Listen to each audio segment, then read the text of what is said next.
All right, so as you can see here, we have the LED which is connected to pin number 7. 6 is ground. So the LED, the anode of the LED is connected to pin number 7, and the cathode is connected via resistance to ground. And so we can do that. So I'm just going to tweet a tweet from Twitter. Let's say I'm going to do that right away by saying, I'm going to say,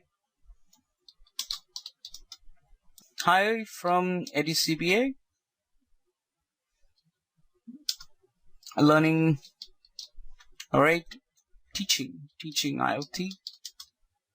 So I'm just tweeting that. The minute I press the tweet button, you can have a look at what happened. So 1, 2, and 3. See, it went on and then switched off after 3 seconds. So that's what happens when you just tweet with something that you have a keyword that you need to search for. All right. So we conclude here with Twython. What we can do, we can also, let's say, have a button, and when the button is pressed, it would send a tweet and along with a picture. So we can do that as an application for the next session, right?